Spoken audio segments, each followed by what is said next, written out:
Birth of Jason. Chapter 1.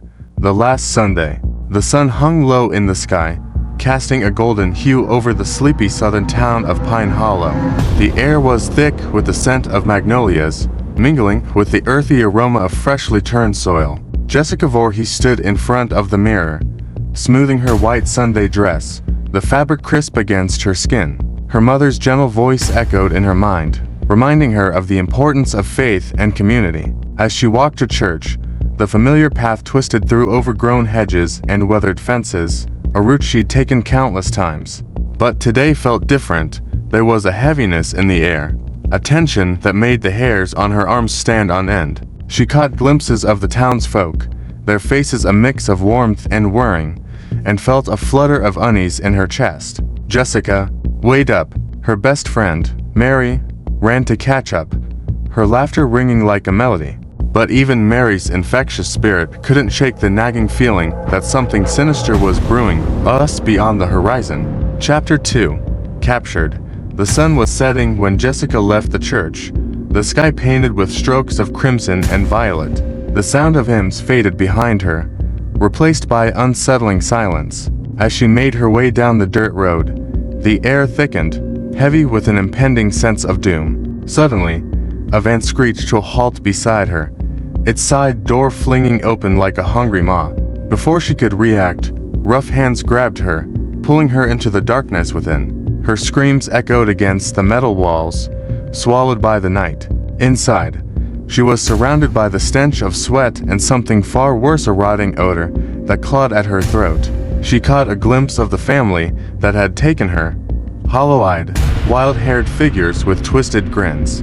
Their laughter was jagged and cruel, sending chills down her spine as the van roared back to life, carrying her deeper into the woods. Chapter 3. The Unraveling. Days bled into one another in the decrepit farmhouse. Jessica lay on a filthy mattress, her body aching and spirit broken. The walls echoed with the family's violent arguments and raucous laughter, a jarring reminder of her captivity. Each day, she clung to her fading faith, whispering prayers that felt like fragile paper in the storm of her despair.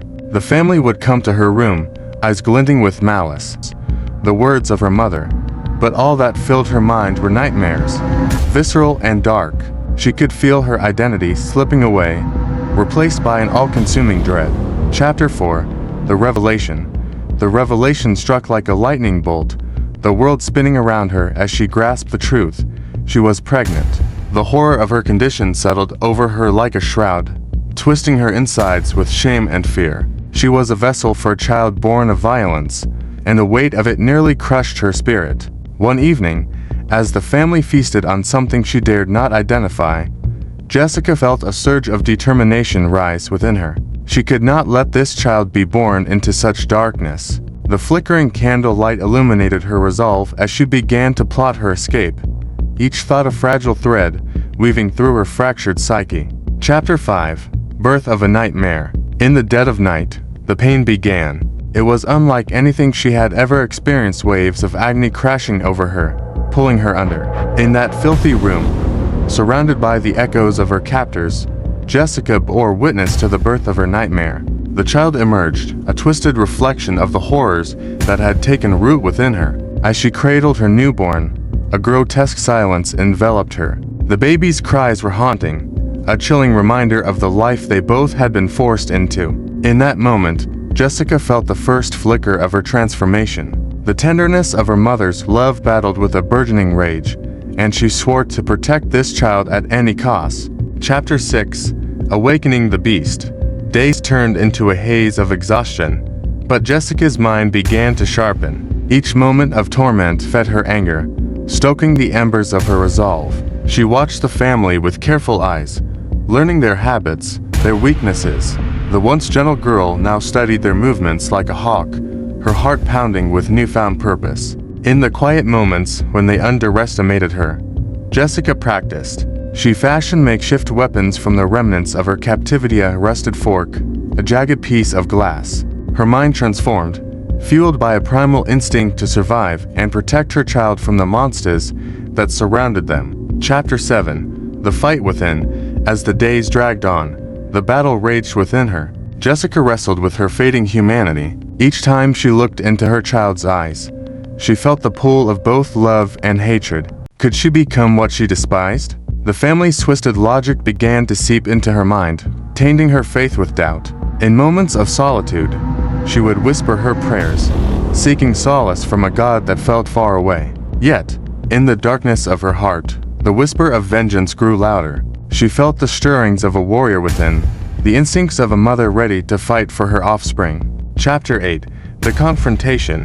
The day of reckoning arrived, shrouded in the heavy humidity of the summer heat. Jessica sensed it before it happened, a shift in the family's demeanor. They had become complacent, underestimating her. As they gathered for another raucous meal, she seized her moment. With a heart full of fury and fear, Jessica confronted them. Her voice rang out, sharp and defiant. "You will not take my child?" The family turned, surprise flashing across their faces, quickly morphing into rage. But Jessica felt a rush of adrenaline, her mind clear and focused. The monster within her was awakening, and she was ready to unleash it. Chapter 9. Blood and Redemption. The confrontation erupted into chaos. Jessica's heart pounded as she fought back, her movements fueled by desperation and a newfound strength.